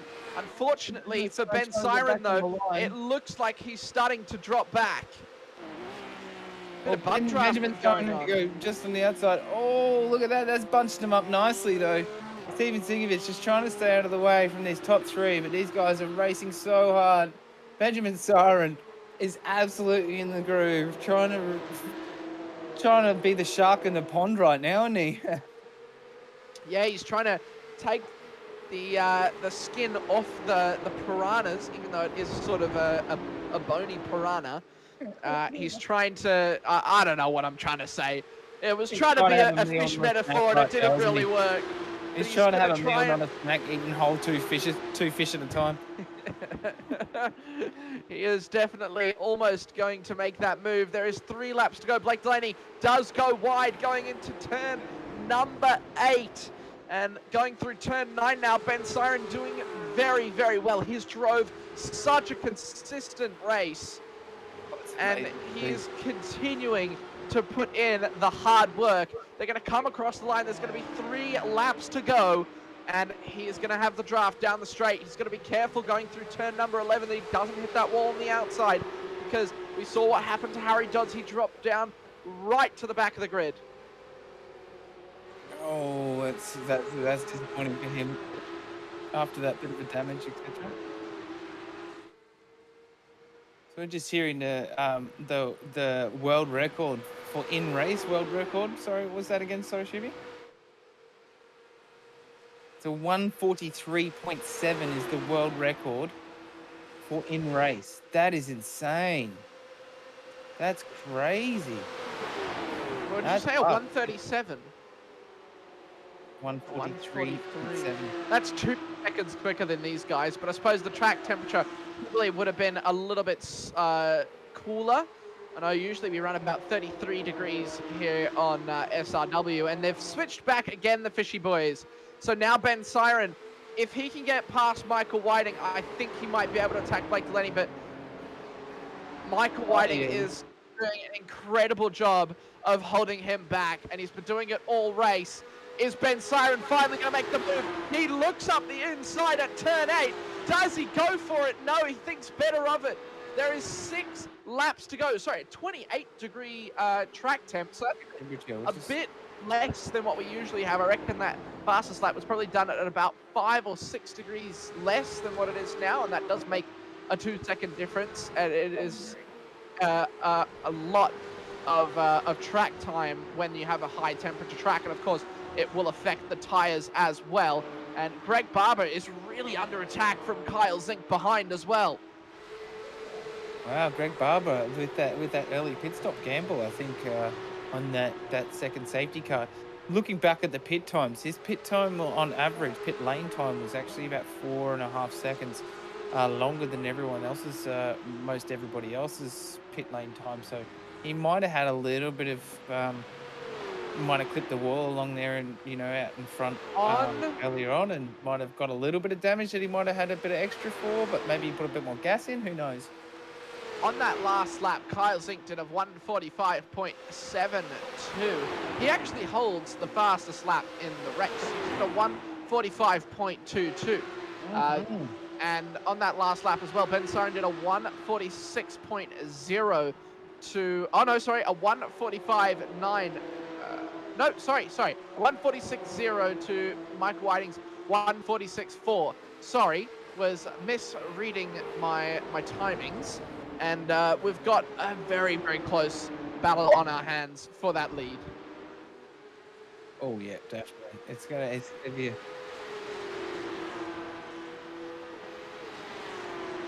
So much love, guys. Big shout out to everybody. Big thank you to our sponsors, DSL Welding Services and our promo department. Big shout out to Race Control also, Peter Baxter and Ryan Barber is our other race control tonight. Thank you very much for all your hard work. If you haven't yet, hit that notification bell. Make sure you give us some likes. Shout out, share to all your mates, and hit us up on all our social medias. YouTube, Facebook. Follow us. Give us some love, guys. Here goes Ben Siren. Blake Delaney is just ahead, and he has a little bit of a lockup. We're on the last lap now. Ben Siren, if he's going to make a move, he has to do it now. Michael Whiting placed that car in a perfect position through turn 1. Wasn't off the racing line, but he wasn't necessarily on it either. He was sort of right in the middle and placed that car in a perfect position to stop Ben Siren from making a move. The Fishy Motorsports boys are weaving left and right, trying to stop Ben Siren from getting that draft, and it's worked well, but he's right up the back. Blake Delaney now and Michael Whiting are side by side. Is Ben Siren going to be able to make a move at any point in this lap? We are going to have to wait and see. Ben Siren through, I think, what's it called? The chute. The chute, you're right, the chute. And then through the toe, he's just not able to get that move done. Blake Delaney is going to be holding on to that lead. I think team orders are now out the window. These two are now fighting for the win. Are they going to make it to the line? Hopefully they've got enough fuel. I'm sure they will be right at the end of their tanks. We should see the fastest laps yet. Michael Whiting goes off. Sorry, Blake Delaney goes off. Michael Whiting goes into the lead. Blake Delaney still up the inside. Is Ben Siren going to be able to sneak through on the inside? It doesn't look like it. They're going to stay side by side through turn 10. This is the final little part, and Blake Delaney is side by side. Ben Siren is going to sneak up the inside. Little bit of Blake Delaney goes into the wall. Michael Whiting goes off and takes the race win. What a finish! Come on! Contact right on the last corner from teammates at Fishy Motorsports. Wow, the piranhas have taken themselves out, eating each other. And the shark Benjamin Siren just been so consistent all race, coming through with the win in the whole race. Our first cannibalism on the last corner. Michael Whiting got a little bit too power hungry on the exit of turn 11, put his foot down, and ended up in the wall. You can see Blake Delaney just had a big lockup going into that's into turn 8. That's the heel. And Michael Whiting got through. Ben Siren would have been absolutely frothing at the mouth once he saw that. He knew Blake wouldn't have let that race win go easily. And look at that, side by side. You can see he was smart, Ben Siren. He took a wider line through the corner, and that definitely helped him going into turn 10, 11. Yeah. I want to see what's happened here at Promo. That was insane, wasn't it, Dado? Wow. There was a little bit of contact. So the contact with Michael Whiting, it looks like Blake sort of turned in. Michael Whiting, though, on the inside, I don't know what unsettled the car. It looks like it may have just been a little bit too much power. And Ben Siren took the race win once again. It looked like Michael Whiting might have got a bit of damage on his left rear suspension there. Yeah, so he's They both as did. we're I getting think Michael we're, get, Whiting we're getting actually a might have got a bit of damage on that left rear by the look of that, mate, because he didn't. yeah, that may have I suppose that may have been it. We'll have to go on board and see. But that was an Maybe on that left rear absolutely suspension camera. incredible race. That was insane. That was the most exciting finish we've ever had, I think. That was amazing. Wow. That was absolutely incredible. we'll see if we can get the on board with Michael Whiting. So we were just having a reaction from Shibby, who hadn't actually seen what had happened because he was giving us the camera angles. Yeah, we were So getting way too yelly, weren't we? sorry, my throat is still recovering from shoutcasting that last lap. Wow, So that you was can see insane. Michael Whiting right here. Blake Delaney and Michael Whiting were side by side. And this is going Blake Delaney, I into think he clutched in here to try and to bridge it so Michael can get it out, and then I don't know. I don't think he thought Michael was going to go that wide on the last corner, but yeah, it looks like Michael Whiting doesn't look like he got damaged, but it may have just unsettled him. Blake just sort of moved across. You'll see it now. We've just seen it early. You'll see it now. So Michael moves across to the left, didn't know that Blake was there, and Blake just locks up and goes straight on, loses his podium. Michael Whiting, you can see from Blake's perspective at least, you can see him go into the wall as well as a massive shunt into the wall. And Ben yeah, Siren takes your race win. That was an absolutely incredible finish. that And was insane. I'm Well not going to done, lie, son. I was rooting for the underdog there a little bit. It's great to see Ben Siren finally on the podium. An amateur takes your overall race win here at round 8 Oh, on SRW TV. Greg Barber takes P2, followed by Kyle Zink, Blake Delaney and Michael Whiting, P4 and P5. Callan Hodgkinson and Daniel Fritz are then behind them. Nathan Gore, David Leslie, and Harry Dodds round out the top 10, followed by Dean Sinkovich, Greg Leake, Steven Sinkovich, George Minus, Troy Dooley, and Mick Wilson and Tim Cornt. Unfortunately disconnected, and Peter Baxter was the safety car for this evening. Actually overtook Tim Cornt, so it's not something that you see too often. Safety car overtaking one of the drivers, but that was insane, Toddy. that was incredible, wasn't it? That was just incredible. I think Michael Whiting might have got a little bit of damage on that left rear on that last corner, and he was under It brakes, and he didn't just look the like whole it. car kind of went left to right. So I'll be saving this replay and having a look back and just checking. But I don't know. Yeah, maybe he was just a bit overzealous on that last corner. But wow, we were saying earlier, it'd be just nuts to be able to see Benjamin Sara in the AM class actually win overall race, and then all of a sudden it just happens on that last corner. Just wow. So big Yeah, so we'll get apologies the out there pro. on stream if we got a bit too yelly and you guys are trying to watch us sitting in bed or something. We'll get so we'll get the pro and the amateurs in here.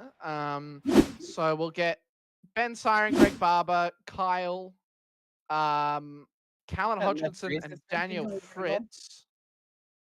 Sorry? Oh no, sorry. You go, Dano. Sorry. Just Oh, trying was to it? work out who else needs to be pulled in here. Sorry, I thought we just went to a Oh. replay, and I thought it was that moment there, but this is earlier. Oh, a little bit of a moment through turn 1 there. It's just Benjamin Siren telling him to hurry up a little bit. So I'm gonna bring. Oh, I don't even know who to bring in here. It's a bit tricky because Ben Siren is the race winner. I guess Bring we'll the- bring him in one by one. Let's start, I think, with Callan Hodgkinson. Um, Callan, are you with us, mate? Hey mate, how are you? Yeah, not too bad, mate. An interesting race for you, P2 though, for the amateurs. You looked like you're having fun there, having a little battle with a couple of boys. Unfortunately, you had that contact with David Leslie. and it was a big incident. Yeah, it was. Yeah, it's a bit unfortunate. We were having a good battle, and he sort of come across in front of me. So, but, It was just a bit of looked like a little bit of overspeed, and you went one way, and he tried to defend, and it was just a late move and a bit unfortunate judgment from I think both of you in the end. yeah. Did you cop a penalty for that one? I wasn't actually Mm, too sure. No, I don't think I did. That's It was a good race, though. Yeah, well, talk us through the race. How did you find it? Good, man. It was good to have a bit of pace out there with the front guys. This early strategy worked well for us. And yeah, man, look, it's good to just stay out of trouble, apart from that little incident with Leslie. And yeah, held on to the end. It was good. Sweet, Toddy. I don't know. Do you have any further questions?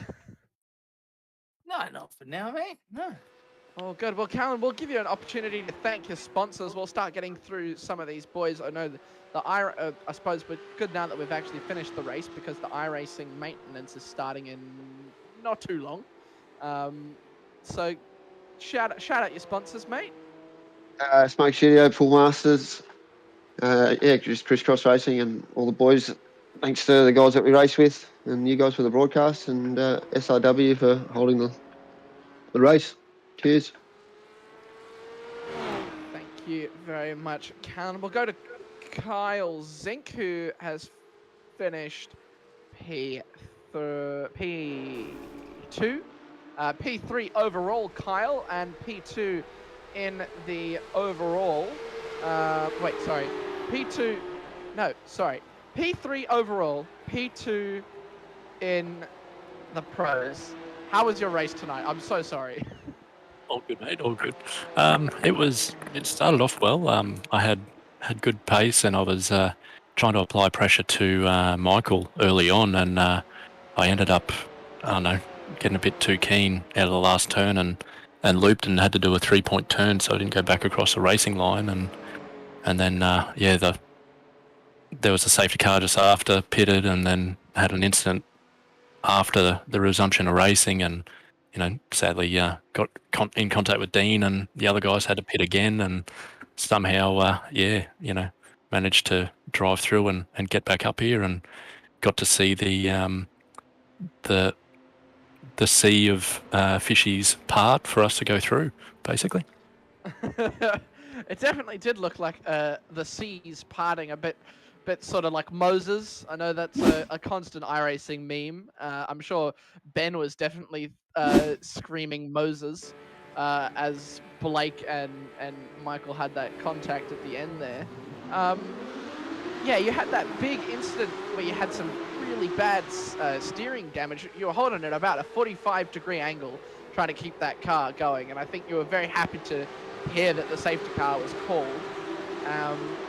But you made it up the front again, so it didn't seem to affect you too much. What was the game plan going back into it after that big crash? What was the goal? Well, basically, the car was properly bent. Like, I think I looped it on about 5 out of the last 8 corners, just trying to get back. We caught a couple of them. Yeah, thanks. It was just driving everywhere but where I wanted, and so I made the decision that I've got a fast repair left. I'll do my second stop. I'll put tyres on it as well because I did not expect them to be in great condition anyway. So I think that just allowed me to get back into it, and then coming back out, praying that I'd get out in front of the pack, which I did, and then I could catch them back up and try and drive through. Well, it's a very, very good job. You sort of carved your way through the field from the back, so you did a very, very good job. We'll give you a chance to shout out your sponsors before we let you go, and then I think we're going to go to another driver. Yeah, I'd like to thank 95 SimSport, my teammates first, Racecraft Simulations. I'm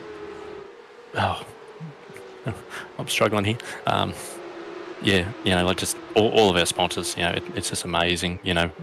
What they do for us. So, yeah, big thanks to them. Awesome. Well, good race tonight. P2 in the pros and P3 overall. I got it right this time. That was Kyle Zing. We'll go to Greg. Greg Barber next. He's finished P1 in the pros and P2 overall. Greg, you were leading at the start of this race, and you somehow pit and ended up in P5. What happened? First of all, you can call me Stephen Bradbury, but yeah, I didn't start the race full of fuel, did I? And of course, when we all pitted under that safety car, having to fill the tanks up, yeah, I was taking more fuel than everyone else.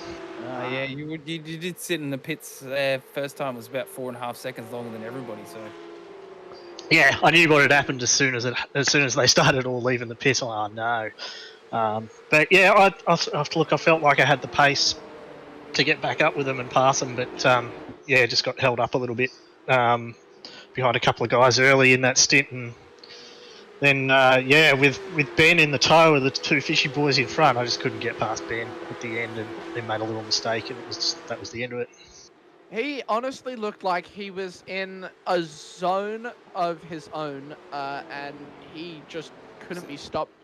Other than those fishy boys, what was it like driving against him in that race? Because he just looked to be in not a league of his own, but just somewhere else driving that track. Oh yeah, he had an amazing run. There's no doubt he probably should be in the pro class. But yeah, no, everyone was clean, consistent, really respectful, and yeah, he was bloody fast. So yeah, there was no real getting past him on the straight with that tow from the other two boys, and got lucky a bit there at the end. Well, this has been your first season in SRW, hasn't it? Yeah, it is. Yep. Yeah. So it looks like, I mean, you've raced every week, haven't you? So you've really been enjoying it. So we're glad to see that you've been enjoying it, and you're up there in the points as well. So I mean, it doesn't hurt to be, up the top. You're currently sitting P3 in the points, and I think you might overtake Blake and Adam. Well, you're definitely going to overtake Adam. You might actually overtake Blake as well after that race. So you might actually be sitting P1 in the points after that one. Yeah, you're right. I got into this to just have a bit of fun at the start. Really, I've been sim racing for 20-something years, and sort of I'd stepped away from it a little bit. And Adam had a chat to me before the start of this season and said, come along and have a go at this league. So I thought I'll get in and have a bit of fun, and yeah, it's getting a bit serious now. But yeah, shout out to Adam. He's up in Darwin for the supercars this weekend, so he couldn't make it tonight. But yeah, look, this will be one of his drop rounds. So once we take those drop rounds out, the championship's going to change, I think. Oh, that's true. I did forget about that. But yeah, overall a good race tonight from you. You drove really, really well up until what happened there? You dropped back. You were right up the back of Ben, and then you dropped back. Was it a lockup or anything, or did you just drop out of the draft and that was it? You couldn't catch up? Nah, found myself in 6th gear going into turn 1, and normally I'm in 5th. So yeah, 5th gear into turn 1. Yeah, I'm on the limiter in 5th into turn 1, and then yeah, I was in 6th. I was in 6th that lap. That is insane. Hang on. How are you holding 5th gear into turn 1? Yeah. That's a 3rd or 4th gear corner. Oh no! Going into the braking zone, I'm normally in 5th. But on that lap, I found myself in 6th. Down the straight. And I came back 2 gears and ran a bit wide. So and then I got a slowdown coming back onto the track. So that's what happened. That's what. Yeah, that's Sorry. That slowdown would have done it. Yeah, sorry. I was like, wait, holding 5th through the corner on the limiter? Are you insane? No, but good race. We'll give you a chance to shout out the sponsors. Yeah, as always, the Poolmaster Bayside crisscross number 22 was pretty good tonight. Put it on pole, and was probably fast enough to win the race without that little strategy muck up. Smoke Studio and our livery creators, June Graphics. So yeah, shout out to those guys, and shout out to Michaela, my daughter, who's sitting out there supporting me on the couch. Awesome. Well, good race tonight, Greg. P1 in the pros, and that is P2 overall. So great race from your P2 overall. And the main man of the night, Benjamin lads. Siren. What a race, mate! Holy. Yeah, that was mega, wasn't it? P1 overall. And Yep, thank you. Toddy is, I think, Mate. frothing at the seat. I was just fizzing. I was fizzing. I was like, it was like, what was that? 13 laps to go, and I was like, man, Yeah. imagine if we saw an aircraft win the whole race. I Like, yeah, that would be amazing, you know. Toddy, Well, Toddy luckily manifested that for you, Ben. Well, Toddy for that. it goes one of two ways. It goes good or it goes horrendously with commentator's curse. So that's good. Thank you, mate. Appreciate that. All right, mate. It's all right. My pleasure. Did you throw the banana out on the last corner? Did you? Yeah, mate. Mario styles, eh? Oh, How did you find that race, Ben? You looked to be in the Sensational. zone that whole race. Just extremely consistent. I think I'm going to start calling you Mr. Consistent because you are seemingly in the top 5 overall every week. And finally, that hard work has paid off with a race win. yeah, absolutely. It's certainly come as a bit of a surprise. Early on, I almost threw it away. I just the old cold tires. Ran out of talent a little bit, but head down, thumb up. I just sort of got into a zone and tried to just bang out consistent laps. I think the biggest thing with racing, I'm certainly not a race driver, and I've never done any real life experience, but consistency seems to pay off. Just keep chugging lap times, keep an eye on lap times, keep an eye on the guy in the front, of course, and go from there. Other than Kyle Zink, your average lap time was a 10th quicker than Blake and Michael's. Their average lap time was, obviously, this is with the pit stop, so a 155.188 and a 187. So they were basically the same average lap, and you did a 155.004. So you were 1/10 quicker overall. And your fastest lap was only about 5/10 off theirs. So you did an incredible job tonight. Thank you very much. what was your, I mean, I suppose, apart from having yourself a little Moses moment, what was your favorite part of tonight? Because you had a couple of good battles, and you were battling with those fishy boys for the good part of, 10, 15 laps? Yeah, I think I started to short breath myself because I just wasn't breathing. It was insane. We were sort of, I think we're fuel saving for a little bit, and I bought into that. I didn't want to do anything stupid. I knew that I had pace. I didn't quite think that I had the pace to be in it, but again, I just kept the Bunsen burner on their backsides and fried the fish. Pardon the pun.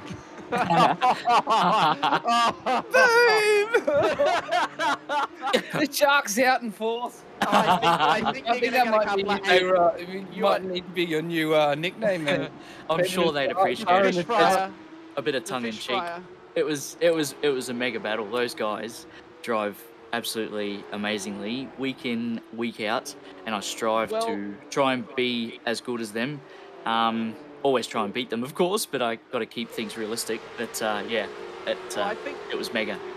I think tonight you've definitely proved that you can be a pro driver, and I think there is definitely promotion in your future. Greg Barber was actually saying just before that you definitely deserve to be a pro driver, and I think Blake and Michael will also agree with us on that one. Because that was an incredible drive tonight. We'll give you a chance to shout out your sponsors, unless Toddy has got anything else to say. Nah, just super. I do. Yeah, mate, just your improvement. I say it every week, and all the rest. I'm a big fan. That's all. Thank you very much. Really well done, mate. Really well done. I appreciate it. Thank you very much. Hey, look, thank you to the Fishy Boys and everyone else that races. As I say, it's mega racing. Everyone gives each other room. Everyone gives each other room. It's all mega fun at the end of the day. I think everyone enjoys it, and that's sort of the main reason why we do it all. So, brilliant. Thank you very much to you guys, of course, as well. You put on a mega show every week. Now to the most important, guys. Racecraft simulations, RSW graphics, racing ears, custom ear protection, and cutting-edge tracks for the continuous support. Thank you. Well, thank you. Toddy, do you want to take us out, mate? Sounds good to me. Oh, wait, hang on. We got Daniel Fritz in. I might just bring him in really quickly before we jump out. Mr. Fritz, P3 in the amateurs. Good, a pretty good race from you tonight, actually. Was trying to save fuel. Seemed to be the end game. Yeah, you sort of stuck behind Callan there for a little bit. Weren't able to pass him. You finished about 4 seconds back from him. But, you know, you had a couple of good passes there, a couple of good moves, good battles. How did you find that race tonight? It was probably one of the more enjoyable ones. Yeah, just the fact that this is one of the most used tracks within iRacing for seasons, so everyone has a good knowledge of it. Any, like, moments that stick out for you as either good or bad for tonight? There was a couple of big incidents right in front of me that were hairy, that sort of stood out. Do you have any specifics? The incident with Callan and David Leslie, and then after that restart with Dean and... Oh, wow. Wow. Okay, I didn't realize you were just right in front of that. That must have been a bit terrifying for you. Yep. So both of them, the first one I was just behind, and then the second one I was the car in front that Kyle and Dean were trying to overtake. Oh, yes. Actually, yeah, you were on the left-hand side. And, yeah, wow. You were lucky to avoid that one, actually. Yep. Well, a good race in the end. Some good points to finish third. We'll hand it to you. I don't know if you've got any sponsors or anything that you want to shout out. We'll just give you a chance to shout out anyone you want. And then we'll give it to Toddy to take us home. Yeah, no sponsors or anything like that. Just privateer. Enjoying it. All good. Well, Toddy, take it away, mate. Thank you very much. Thank you all for joining us tonight for Sim Racing World TV's coverage of round 8 for the Porsche GT3 Cup. What an absolutely amazing finish to this race. Go make sure, if you weren't here live, make sure you go back and watch the replay because it was absolutely incredible. Massive shout out to our sponsors, DSL Welding, the promo department for all your very, very hard work, and DragonRC is also. And of course, all of you at home for joining us tonight. Make sure you hit that notification bell. Make sure you give us a big shout out to your mates. Share it to everybody. Make sure you get our name out there and come and join us for our awesome racing. We're on 6 nights a week, so come and see us, guys. This is myself, Chef Toddy Thorburn, and Mr. Dano Harris, signing off for you guys. Good night, iRacing fans. Much love and keep safe, legends. Cheers, guys. Have a good one.